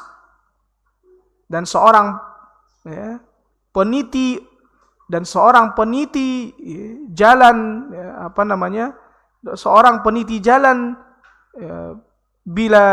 peniti jalan itu bila merasa takut, orang yang lagi berjalan jika namanya dia takut pasti apa? Jalannya cepat, gegas. Dia akan bergegas dalam jalannya karena khawatir ketinggalan. Jadi orang yang berharap itu pasti cemas. Dia ibarat orang yang berjalan, dia takut ketinggalan. Yaitu dia takut nggak dapat hajatnya. Dia nungguin bus, ya kan? Dia pasti nungguin, sabar, nungguin sampai datang, takut ketinggalan. Setelah datang, baru cepet-cepet dia So, nggak nyantai-nyantai, diam-diam, masih slow. Itu bisnya udah datang. Iya, tenang aja, kata dia. Bisnya pergi. Ini memang dia nggak berharap, dia tunggu sesuatu, tapi dia nggak berharap untuk masuk bis. Dalam Sunan At-Tirmidzi dari hadis Abu Hurairah radhiyallahu an, ia berkata, Rasulullah SAW bersabda, "Man khafa adlaj." Barang siapa yang takut diserang musuh pada akhir malam, maka dia akan berjalan di awal malam. Maknanya dia siaga. Wa man adlaja balaghal manzil. Ya. Jadi dia buru-buru, dia takut kalau dia malam-malam nanti kena begal. Kalau saya pulangnya jam 2 malam dia kena begal. Akhirnya kalau dia tahu seperti itu, dia apa? Pulangnya awal malam. Ya. Wa man adlaja balaghal manzil. Nah, barang siapa yang berjalan di awal malam, maka dia akan tiba ke tujuan. Dia nggak kena begal. Kalau dulu ya binatang-binatang buas, tengah malam, ya kan? Ala inna sil'atallahi ghaliyah. Ketahuilah sesungguhnya barang dagangan Allah itu mahal. Ala inna sil'atallahi ghaliyah. Ketahuilah sesungguhnya barang dagangan Allah itu mahal. Ya. Ala inna sil'atallahi al-jannah. Ketahuilah sesungguhnya barang dagangan Allah itu adalah surga. Maka kalau kita takut nggak dapat surga, maka kita buru-buru, cepat-cepat untuk bisa beramal agar dapat surga, masuk surga. Sampai rumah kita itu. Naam. Barang siapa memperhatikan kehidupan para sahabat Nabi SAW, niscaya dia akan mendapatkan mereka dalam puncak amal saleh, disertai dengan puncak rasa takut. Berharap, pasti dia ada rasa takut. Makanya, orang yang berharap pasti takut. Orang yang berharap pasti takut. Kalau berharap tak dia, nggak ada rasa takut, nih bahaya nih. Tersesat. Firqah murji'ah. Ya. Sementara kita malah menyatukan antara melalaikan bahkan mengabaikan dengan rasa aman. Nah ini enggak, ya, lalai, enggak ada harapannya, rasa aman lagi, enggak ada takutnya. Allahumma musta'an. Ya, udah enggak ada harapan, enggak ada takut-takutnya pula. Ya, makanya hilangkan Pak rasa aman tuh ya. Dalam segala hal. Jangan merasa aman. Banyak laki-laki sekarang yang merasa aman dengan fitnah wanita. Ya enggak. Padahal apa kata Nabi? Ma taraktu fitnatan hiya adarru 'ala rijali minan nisa. Tidaklah aku meninggalkan fitnah yang paling besar bagi para lelaki melainkan wanita. Tapi banyak enggak laki-laki sekarang yang merasa aman? Aman kok ana insyaallah. Ana insyaallah aman. Tapi terus ngeliatin perempuan di luaran. Allahul musta'an. Gak takut. Merasa udah biasa. Biasa dengan maksiat. Dan para wanita senang suaminya terus-terusan bermaksiat. Allahu Akbar. Mereka ridho, tidak ada rasa takut. Di mana nanti mereka berkumpul di neraka. Waliyadzubillah. Suami istri yang tidak saling menguatkan dalam ketaatan. Allahul musta'an. Tidakkah ada rasa takut terhadap neraka? Allahu Akbar. Inilah Abu Bakar As-Siddiq radhiyallahu an yang berkata, aku ingin seandainya aku ini hanya sehelai rambut di sisi seorang hamba mukmin. Ya. Disebutkan tentang Abu Bakar bahwa dia pernah memegang lidahnya dan berkata, inilah yang menjerumuskanku ke dalam tempat-tempat kebinasaan. Lihat, padahal Abu Bakar sebegitu besarnya kedudukannya di sisi Nabi SAW, di sisi Allah Subhanahu Wa Taala, tapi dia, ya, tawadu. Ya. Dia bahkan mengatakan, seandainya saya ini hanya sehelai rambut di sisi seorang hamba mukmin. Jadi dia tidak menyombongkan diri. Ya, karena memang tawadu itu ibadah. Tawadu. Kemudian dia juga mengatakan bahwa lisannya inilah yang sering menjerumuskannya ke dalam tempat-tempat kebinasaan. Makanya bicara yang baik-baik, minta berharap yang baik-baik, berdoa kepada Allah yang baik-baik. Kemudian inilah Umar radhiyallahu an yang membaca surah At-Tur hingga ketika mencapai ayat inna adzaba rabbika lawaqi', sesungguhnya adab Rabbmu pasti terjadi. Jangan kita mengira itu hanya hayalan, bualan saja, sekedar ancaman. Tidak, pasti terjadi. Dia menangis dan tangisannya keras, akhirnya dia jatuh sakit hingga orang-orang menjenguknya. Saat zikir malam pernah dia membaca ayat yang membuatnya takut. Lalu dia berdiam di rumah berhari-hari sehingga dijenguk karena mereka menyangkanya sakit. Karena takut. Pada wajah Umar terdapat 2 garis hitam disebabkan banyak menangis. Inilah Utsman ibnu Affan radhiyallahu an. Bila dia berdiri di depan kuburan, dia menangis hingga air mata membasahi jantungnya, membasahi janggutnya. Dia berkata, seandainya aku berada di antara surga dan neraka dalam keadaan aku tidak tahu kemana aku diperintahkan, yaitu diperintahkan untuk masuk, niscaya aku memilih menjadi abu sebelum aku mengetahui ke tempat mana aku akan masuk. Saking takutnya. Inilah Ali bin Abi Thalib radhiyallahu an yang sering menangis dan takut.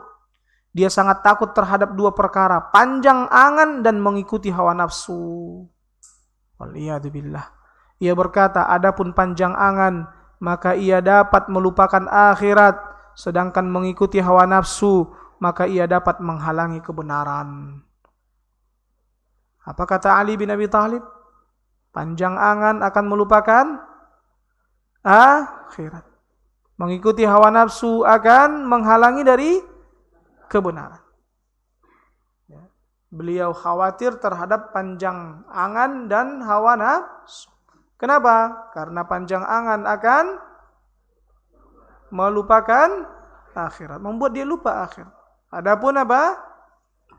Mengikuti hawa nafsu menghalangi dari kebenaran.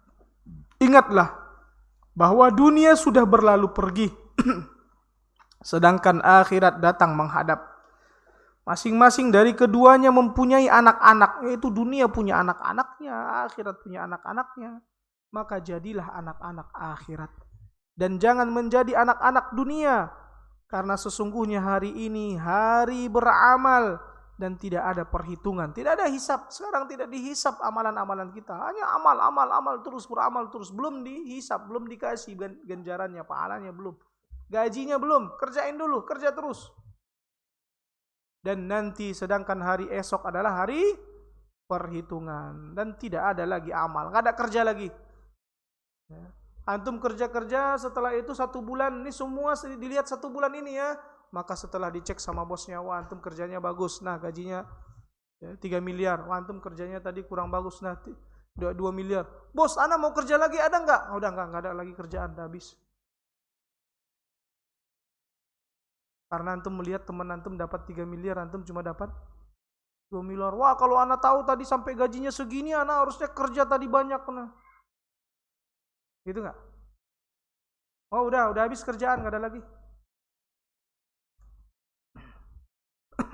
Inilah Abu Darda radhiyallahu an yang berkata, sesungguhnya perkara yang paling aku takutkan atas diriku pada hari kiamat adalah aku ditanya, wahai Abu Darda, kamu sudah mengetahui, lalu bagaimana kamu mengamalkan ilmu yang kamu ketahui itu? Takut nggak? Para salaf takut. Abu Bakar, Umar, Utsman, Ali, takut semua. Ibnu Abi Mulaikah berkata, aku bertemu 30 orang sahabat Nabi SAW. 30. Setiap mereka mengkhawatirkan kemunafikan dalam dirinya. Tidak seorang pun dari mereka yang mengaku keimanannya seperti keimanan malaikat Jibril dan Mikail. Tidak ada yang mengaku-ngaku, Masya Allah, udah lama ngikuti kajian ini. Ana udah lama tahu manhaj salaf. Ana senior di sini. Makanya kadang yang merasa senior itu malas ikut duduk di majelis ilmu.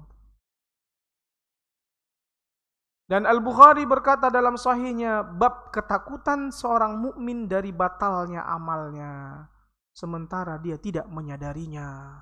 Batal amalnya enggak sadar. Ternyata bukan muslim lagi, tanpa dia sadar.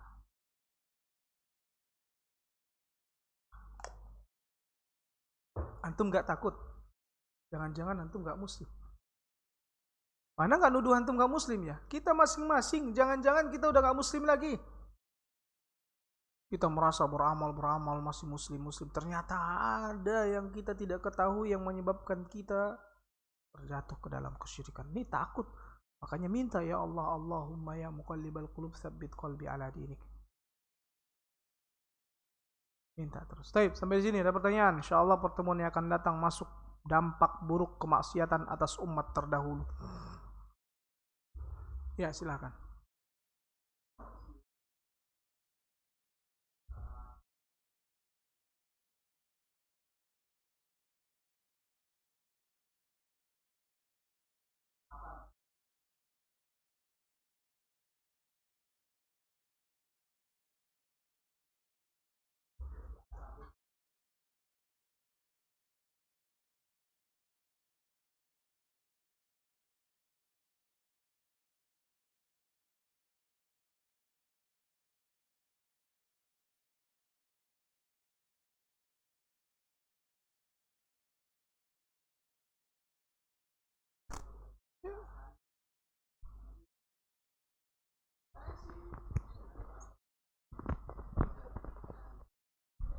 Taib, ana nggak minta antum jualan riba ya.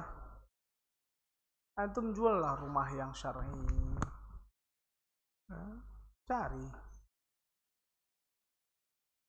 Jangan jual yang transaksi riba. Nah ini berarti dia cari dunia ini. Kalau dia melanggar batasan. Ngejar biar ada sampingan, yang penting ada sampingan, mau riba apa semua biar. Nah, ini berarti ngejar dunia. Orang yang memang benar-benar ngejar akhirat dari pekerjaannya juga kelihatan bahwa ya dia pasti cari yang halal. Nah, banyak kok sekarang properti syariah banyak. Bisa antum bantu jualin. Antum cari tahu teman-teman antum atau browsing ya. Browsing dulu, kemudian pergi ke sana seakan-akan pengen beli, tanya-tanya, habis itu kalau saya ikut jualin boleh nggak? Kan bisa. Antum nggak gerak, ayo gerak. Sabtu Ahad tuh gerak, libur itu gerak. Nggak ada istirahat sekarang, nanti istirahat setelah di kuburan. Ya, kerja terus kerja, berpikir terus. Ya, ada pertanyaan lain?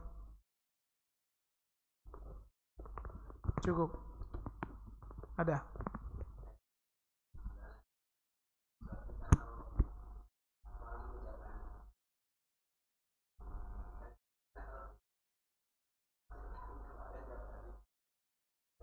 Ya kembali ke antum.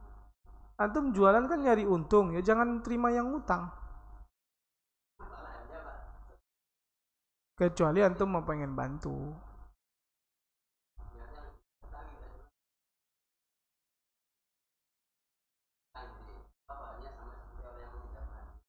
Ya kalau antum mau bantu ya utangin. Hah? Ya iya, kan antum berarti minjangin barang. Nah, tapi ingat, yang berhutang itu dia berhutang untuk apa? Kepentingan pribadi, apa kepentingan eh, yang sangat dia butuhkan atau enggak? Primer ya. Yang utang itu begitu, bukan utang kebutuhan-kebutuhan sekunder, tersier. Tahu ya, primer itu ya kebutuhan pangan, ya, mendesak pakaian. Ya. Kalau dia pengen ngutang ke antum gara-gara yang bukan primer, ya jangan kasih. Wah, antum kan nggak sangat butuh ini sih, ngapain harus ngutang? Gak salah, antum punya duit dulu lah baru antum ini beli, gitu aja. Kecuali antum jualan memang jualan kebutuhan primer. Atau ada temen yang ngutangin untuk berobat, itu kan primer, butuh dia berobat kesehatan biar dia bisa kerja lagi. Ya. Ya Ustaz, terkait masalah berdoa yang supaya mendapatkan kekayaan, apakah itu harus ditarget gitu? Kalau kan secara umum kan hampir setiap hari berdoa kan untuk memohon kekayaan itu, takwaan dan kekayaan. Apakah itu harus ditarget, mungkin kekayaannya seperti apa gitu? Mungkin bisa ditarik seperti itu atau Ya, bagaimana? kembali ke antum. Antum kalau ndak ada targetnya, apa yang antum akan kejar? Apa yang akan antum ingin wujudkan? Nah, nah, antum berharap kaya yang bagaimana? Kaya versi antum bagaimana? Kaya begini ana udah kaya, ya udah berarti nggak ada yang perlu diwujudkan, udah terwujud. Ana udah punya 2 mata, udah punya ini. Ya tafadhal, beda-beda versi manusia. Para sahabat juga ada yang seperti Abu Hurairah.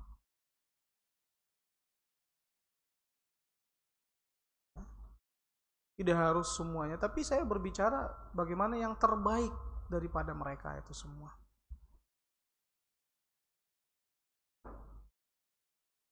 Nah, kalau kita punya target, maka kita ada yang ingin kita wujudkan. Berharap seperti ini. Makanya kenapa target masuk surga pun sampai Nabi SAW bilang, targetkan firdausnya. Dia ada wujud targetnya. Surga mana yang anda pengen? Surga mana? Firdaus, ya minta firdaus. Jadi beramal dari semua amalan. Nah, ada lagi? Ya.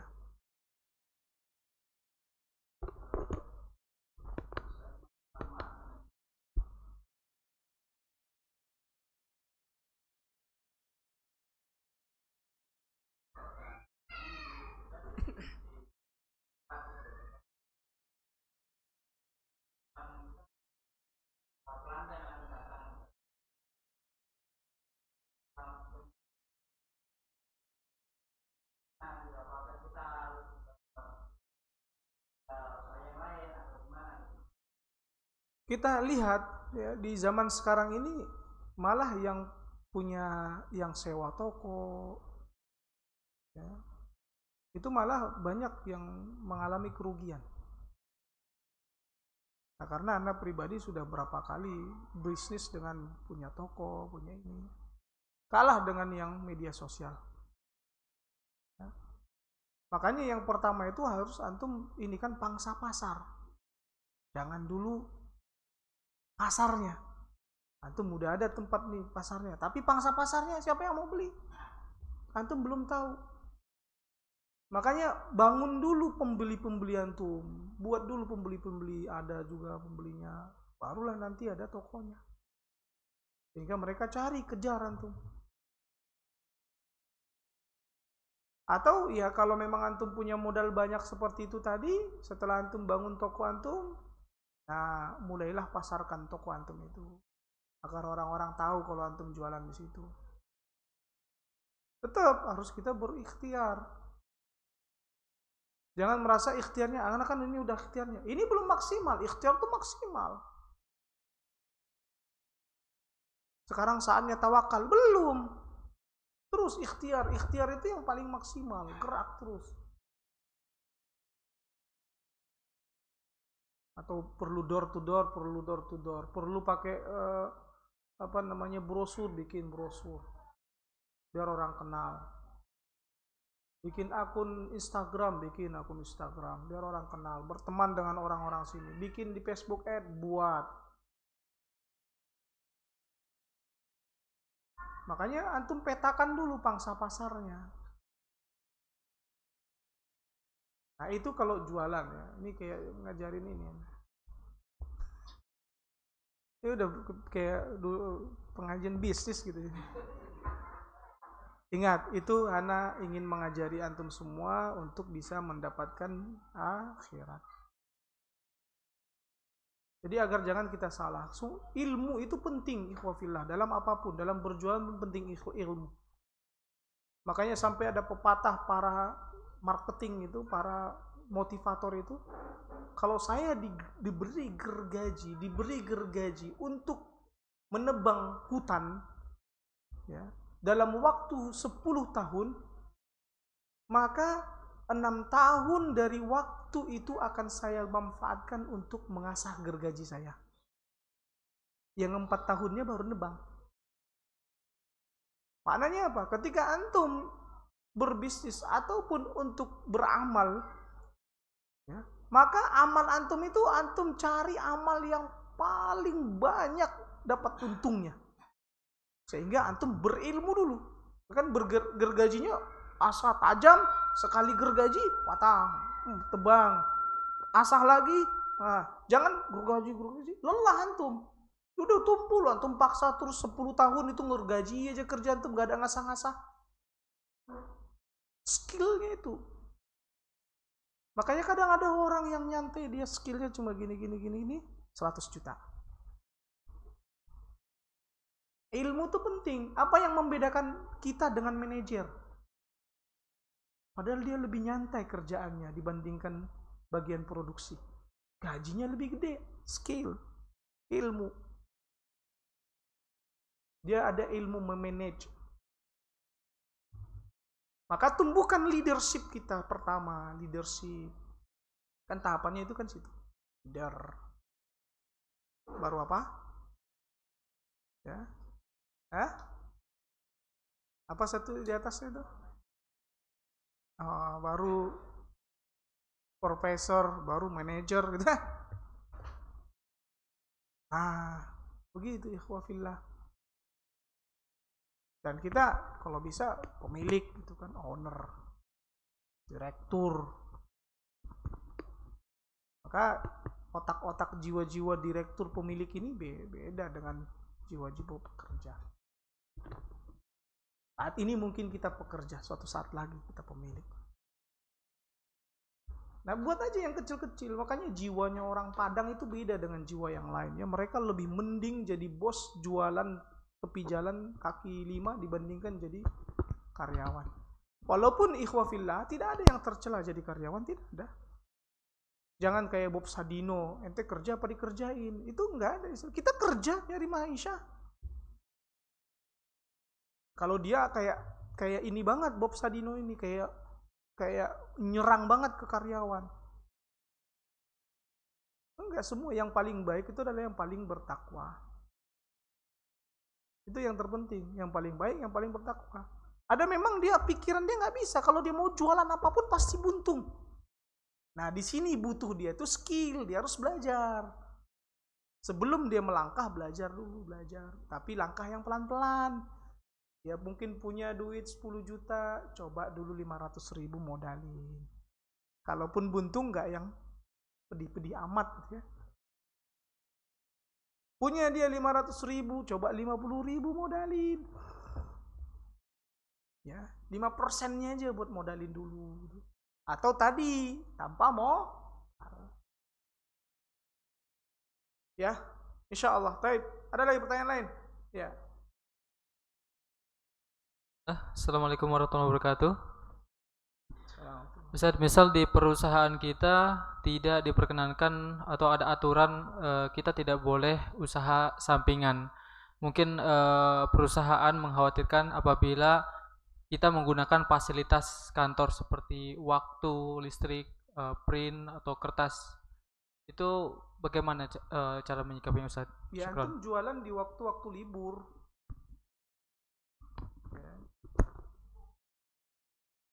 Kalau biasanya saya tahu itu kita tidak diperbolehkan yaitu kalau pas lagi kerja. Memang antum punya MOU, jangan pas lagi kerja sibuk jualan.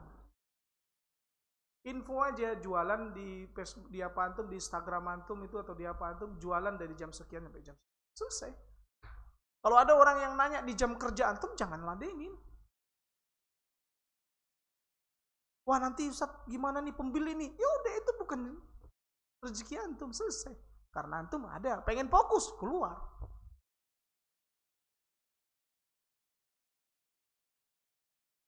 Jadi ada, emang perusahaan tetap ngelarang antum kalau malam nggak boleh jualan? Kan kagak. Hari Sabtu Ahad tetap ngelarang antum? Kan enggak. Nah, nanti kalau ternyata antum lihat nih udah banyak banget nih yang ini, ya udah antum keluar. Mental berani nggak? Sekarang kan ngebangun dulu, pelan-pelan dulu. Saya rasa pelarangannya itu hanya di saat kerja. Semua itu. Saya tahu itu. Jangan antum jualan di situ. Emang nggak boleh. Ya jelas nggak boleh antum ambil kerja jualan. Saat nggak kerja baru jualan.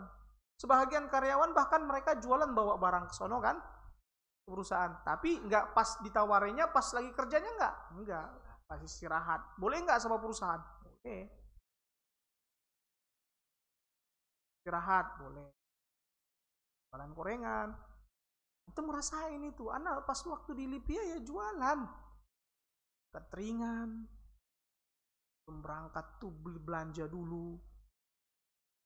Habis anak itu habis belanja anak kasih ke rumah istri yang masakin, anak pergi sekolah. Pulang dari kuliah langsung nganterin cateringan dulu ke teman-teman, ke asrama-asrama mereka, kontrakan-kontrakan mereka. Itu pulang dari sana baru anak makan. Filipianya anak bawa tuh bubur kacang hijau, masakin dari jam 3 malam udah disiapin, bungkus-bungkusin, bawa. Emang dari dulu udah pengen jualan. Ketika kuliah juga di As-Sunnah sana, di As-Sunnah Medan, anak buat aja di situ jualan-jualan apa namanya, makanan-makanan ringan gitu di dalam asrama. Anak taruh aja situ udah. Yang mau ambil, bayar sendiri itu, tarik kantongnya, nggak ada tungguin. Ilah, itu kan mahasiswa kan, kalaupun dia ambil nggak bayar udah niatin sedekah untuk dia apa belajar kok. Nah, dari yang kecil-kecil dulu, modal 100.000, nggak berani modal 100.000, modal 50.000. Nggak berani, ya nggak pakai modal. Antum nggak mau usaha. Nah begitu juga dalam beribadah ini, beribadah ikhwafillah. Ya Pak, intinya sebenarnya ini untuk ibadah ya, bukan buat kalian tadi itu, bukan ya.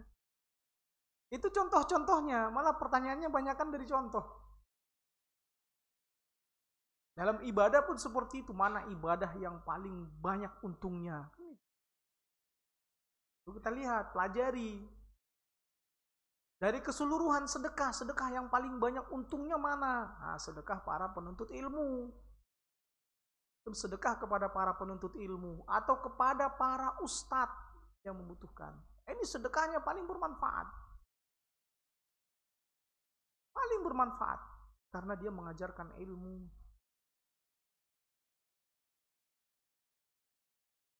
Bukan kita mengarahkan agar ustadz disantunin di ini, enggak. Antum bisa kasih dalam bentuk hadiah, dalam bentuk sedekah, bahkan dalam bentuk zakat.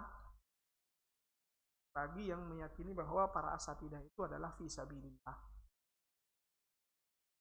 Kenapa? Ketika antum berikan kepada mereka, mereka berdakwah. Maka ilmu yang ketika dia pakai dari sedekah antum itu untuk berdakwah, antum ngalir terus ke antum. Makanya kalau Ustadz Yazid, biasanya kalau ada orang donatur yang pengen bagi-bagiin kitab kepada para santri, maka yang pertama beliau katakan, nah santri, jangan dulu santri, belum tentu dia bisa baca, duluin ustadz-ustadznya. Ustadznya udah jelas dia baca, itu bahan untuk dia kajian. Seandainya kitab seperti ini, Masya Allah, antum tahu yang ngasih ini jamaah. Udah berapa kajian yang ana ngisi kajian pakai kitab ini? Jamaah yang kasih. Kitab ana dulu cuma fotokopian. Subhanallah, berapa banyak pahalanya. Jadi kita sampaikan sebenarnya bukan karena asatidah butuh, ini enggak, kita motivasi kok, enggak minta-minta, ayo mana beliin anak buku, enggak begitu. Motivasi. Ustaz antum, ini ada antum butuh buku kitab apa? Nah, nih beliin satu kitab. Ini termasuk sedekah yang paling bermanfaat karena ilmu itu ngalir terus ke antum, ikhwaf akhifillah, ngalir. Nah, ketika ilmu yang disampaikan oleh si ustadz itu tadi dari kitab antum ini tadi, ya, setelah itu si orang yang mendengarkan nyampein lagi, ngalir lagi nggak antum? Ngalir, nyampein lagi, ngalir lagi nggak? Makanya antara dua itu aja. Kalau enggak para asatidah, penuntut ilmu. Nah, penuntut ilmu, dia selama menuntut ilmu. Kalau antum santunin dia selama menuntut ilmu. Nah, alhamdulillahnya kalau nanti dia jadi dai, ngalir lagi terus. Tapi kalau dia nggak jadi dai, putus. Kan para penuntut ilmu kan bisa jadi nggak jadi dai akhirnya kan, malah jadi pengusaha, nggak ngajar gitu ya. Kalau kita di Al-Imam Az-Zahabi, makanya semua pengabdian, murid-murid, santri-santri harus ada ngajar. Makanya targetnya itu mencetak para pengajar Al-Quran profesional, bersanad. Coba Al-Quran yang diajarkan, dan banyak yang ngaji, ngalir terus. Subhanallah. Dari Al-Quran yang dia, dari bacaan sholatnya aja dia udah ngaji, yang itu yang kita perbaiki, ngalir pahalanya. Padahal sebenarnya saya jurusan syariah. Kenapa Ustaz bangun pesantrennya pesantren yang Al-Quran? Ya, karena pahalanya paling banyak dari situ. 70% Al-Quran di Al-Imam Az-Zahabi. Nah, ini kita punya skill dari mana? Kita lihat skill apa ya, pahala yang paling banyak yang bisa kita ambil. Kadang istri enak tegur, kadang kalau dia ngasih ke sembarang orang, tegur, kenapa enggak ke pesantren aja? Kenapa enggak ke masjid Permanat Salaf aja? Lebih jelas. Kamu kasih ke orang itu yang dia makan, dia belum tentu salat. Memang benar, selama dia makanan yang dia makan itu tadi, ya, dia pakai untuk hidup dia, nah, perkara-perkara yang bermanfaat ngalir ke kita. Habis hilang faedahnya, hilang pahalanya. Terus. Karena namanya dia tidak jariah. Maka pikir yang jariah, yang ngalir terus. Atau bangunan pesantren, masjid, ngalir terus, dipakai terus. Shaf Al-Quran, ngalir-ngalir. Itu yang mana? Ini skill kita dalam apa? Dari pahala. Nggak sembarangan. Nah, jadi jangan sampai kita karena cuma sekedar biar dilihat orang nih, wah bikin program begini begitu, tapi kurang faedah. Nggak masalah dapat pahala, tapi dapat pahalanya bukan pahala yang paling tertinggi yang ngalirnya. Ya. Subhanakallahumma wa bihamdik, asyhadu an la ilaha illa anta, astaghfiruka wa atubu ilaik. Wassalamualaikum warahmatullahi wabarakatuh.